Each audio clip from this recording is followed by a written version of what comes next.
Hi and welcome back to Viking Superpowers.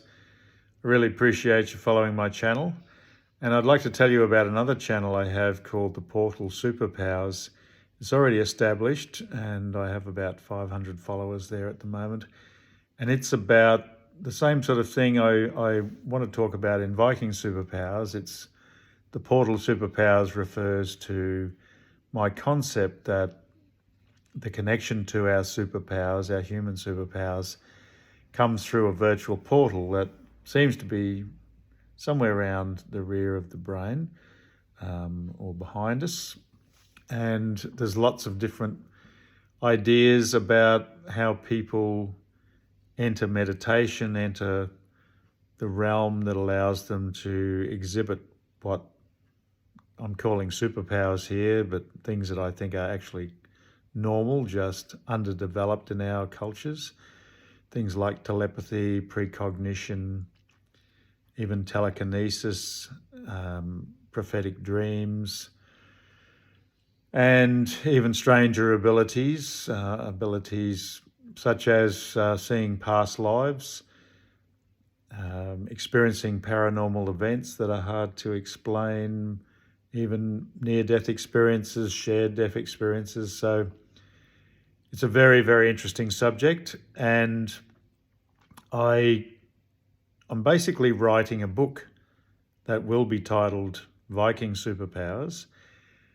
And after I spoke to Bruce at the Highland Games and told him about the Highland Superpowers, I realised that I'd be best not to reveal everything that's going into the book before the book comes out. But the book won't be too long.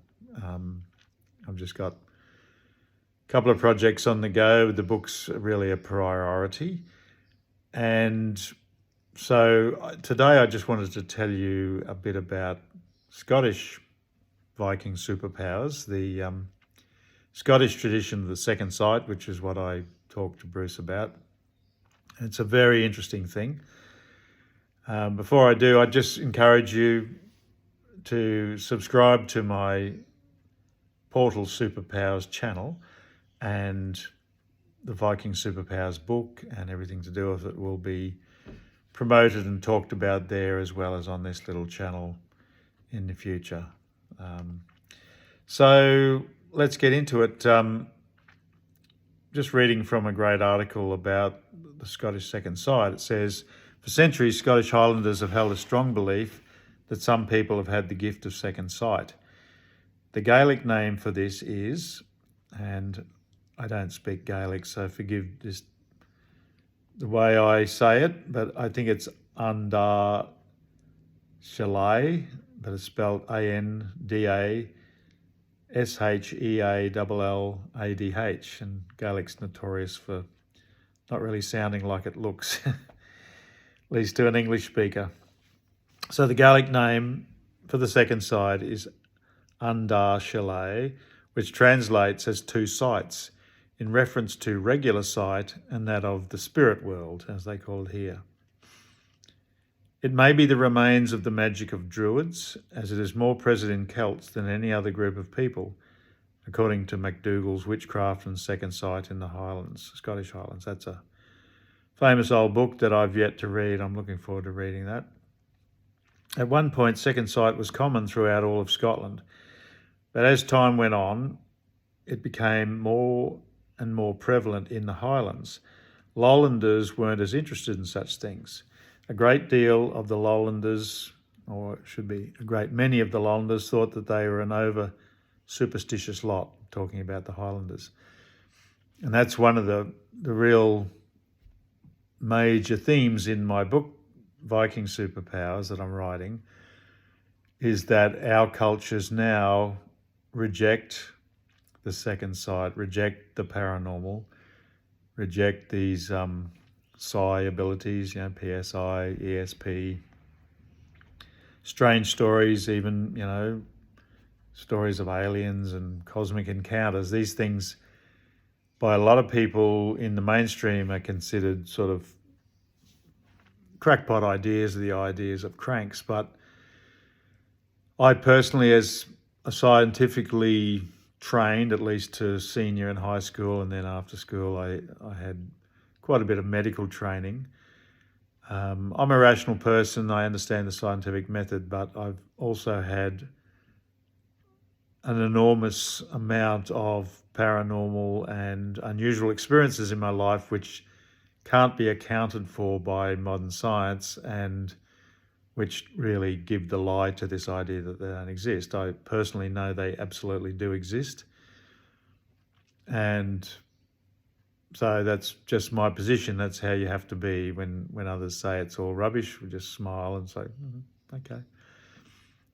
Some people don't believe Australia exists. There's even apparently a website where the guy reckons we're all actors down here. We're just pretending to be down here underneath the globe, and we're all standing upside down. Anyway, that's just rubbish. But going on, this McDougall, who wrote The Witchcraft and Second Sight in the Scottish Highlands, says, "In every age there are individuals who are spectre-haunted, and it is probable enough that the sage Celtic priests, assuming the spectres to be external, reduced the gift of seeing them to a system, a belief in which formed part of their teachings. Some people believe that this sight is a remnant passed down from parent to child. The Scots believe that one who was gifted with either second sight or premonition had the Highland privilege reserved for few mortals, and that this difference between seeing and feeling,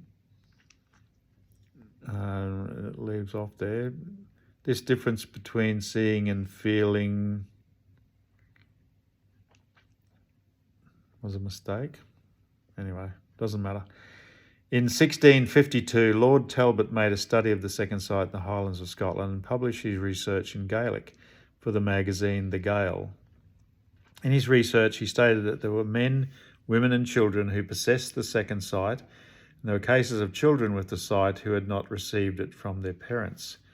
Also, there were cases of people gaining the sight in their old age, though they did not have it when they were younger. None of the people could tell him just how they had come to have the sight, only it was something they possessed and would gladly get rid of if they were able to. Which brings me to an interesting Scottish perspective. Apparently the sight, at least in the popular understanding in the Highlands, was always that it was mostly concerned with seeing people who are about to die or seeing the death of another person before it happened. And I've found that in many different writings and books, and it seems to be connected to the idea of being fae.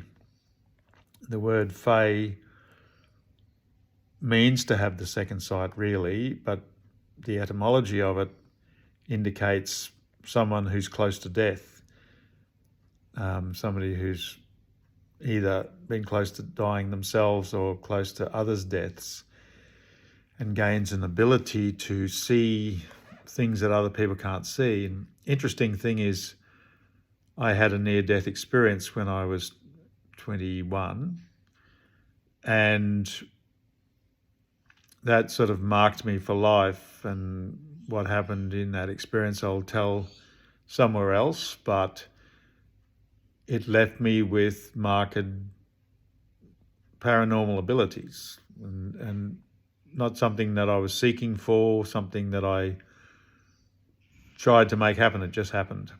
Anyway, probably about 6 months after that, I started managing an orchard up in the country, and I met a dear old Scottish lady who became a bit of a mentor, and she was an elder of a local Presbyterian church. And she said to me one day as we were walking through the countryside, "You know, David, you're the most fey young man I've ever met."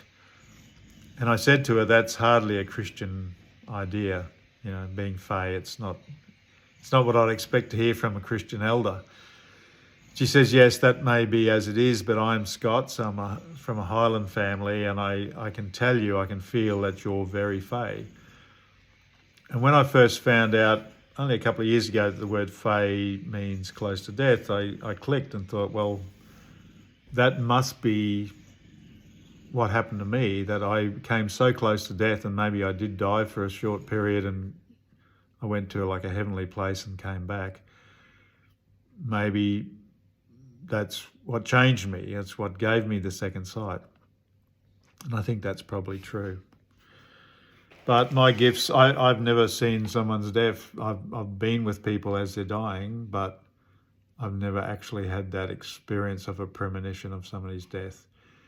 My gift mostly is very creative and sometimes just really random. I get messages, that things that come true, but I don't see how they're connected to me. It's just like I'm tuning into some kind of cosmic radio. But, it's a big subject. But going on with this reading, someone who had this sight could see spirits of the living world, which was called a Tamhasg, Tamhasg, Tamhasg, and also of the dead, the Tanis or the Tanasg. These kind of spirits were known as Taibs, Taibhs. This became the root word for Taibseer, that's Taibhsear, which translated into spirit seer. When the person would get a vision, it would encompass everything in their vision, and they would often be unable to see or think of anything else until the vision was complete.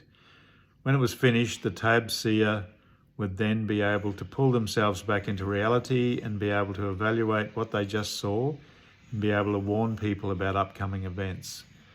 And that's exactly the experience I've had many times when I've had a strong vision. It's like I just enter into another world and I experience it in a way it's a bit hard to describe what it's really like. It's not like, it's a bit like watching a TV, but somehow it's all 3D and you're there and you come back with the knowledge. The end of this article says something that I like. It says, not all premonitions or visions were dark or terrifying. Sometimes it would be visions of their future spouse or the name and face of their future baby. Sometimes they'd be able to foresee something exciting happening, an old friend dropping by unexpectedly or procuring a new job. Now, one of the most amazing experiences I had back, probably in the first year after my near-death experience was labouring for some friends building their house. And we basically built the house from the ground up. It was a 2-storey high-pitched house. I worked very hard for them and I loved it.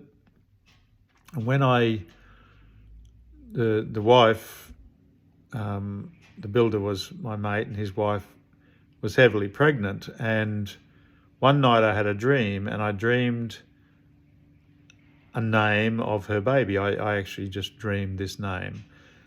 The next morning I walked a couple of miles down to the building site, and I saw the lady, and I said to her, I had a dream last night about your baby's name, and this is the name. And I told her, and she was visibly shocked, and she said, wow, I had a dream last night and I dreamed that name too. So we were both amazed and shocked, and then the husband came up and we told him, and he said, he was a very Christian man, and they were both Christians and I was a Christian at the time, but they said, we'll have to go and pray about this. But many years later, that baby's named that name. And I'm not telling you all the names because of their privacy, but that's a true story. And it just says it here that the old Highlanders said that the people with the second sight sometimes could do that. And basically, I'll leave it at that, but my book, The Viking Superpowers, will cover a lot of these Scottish things as well, because if you know real Scotch history, if you go right back 1,000 years, the Scandinavians were all over Scotland and Ireland, and very much are the Scots. The Scots, especially from the Western Islands and the Highlands, are just, descendants of Scandinavians and Gaels. And we're very mixed up. And when I had my DNA, it was a perfect mixture. What is it, pussycat? It's a magical cat here. Anyway, I'll get to that. But thanks for listening. I really enjoyed telling you about this. I look forward to your comments, and thanks for the people who've been writing to me. Please subscribe, but as I said, please go and check out the Portal Superpowers, my other channel. That's where there's some fantastic videos, interviews with really interesting, top-of-the-line people in this field, and I'm sure you'll enjoy. And follow me there, and I believe we're starting on a very interesting adventure together. Okay, see you later.